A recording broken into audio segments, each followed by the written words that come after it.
મહેનત કરીશ તો તારી માટે પણ આવા સિદ્ધિનો સમય આવશે। અને હંમેશા એવું ઉદાહરણ આપો આપણા બાળકને કે આલ્ફાબેટ એબીસીડી ની અંદર સૌથી પહેલો અક્ષર જે છે ને એ એ થી શરૂ થાય છે। પણ એક કહેવાવાળા જ્ઞાની અને રિસર્ચ કરવાવાળા જ્ઞાનીએ બહુ સારી વાત શોધી છે કે 1 to 100 નહીં પણ 1 to 1000 ના સ્પેલિંગ લખો। એબીસીડી નો સૌથી પહેલો અક્ષર એ છે પણ 1000 સુધીના સ્પેલિંગ ની અંદર એ નો કોઈ પણ જગ્યાએ ઉલ્લેખ નથી। પણ એનો ઉલ્લેખ ક્યારે થાય છે?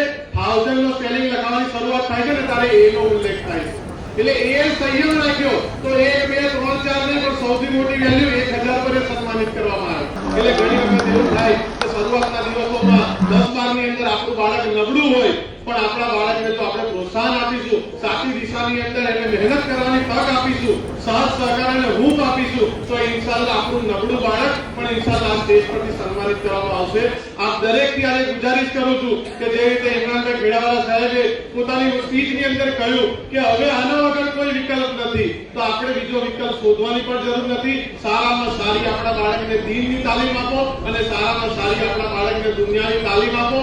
ઇન્શાઅલ્લાહ એક એવો રસ્તો છે જે બાળકની દુનિયા પણ બનાવશે અને બાળકની આખિરત પણ બનાવશે। આટલી વાત કહીને મારી વાતને વિરમું છું। જય હિન્દ, જય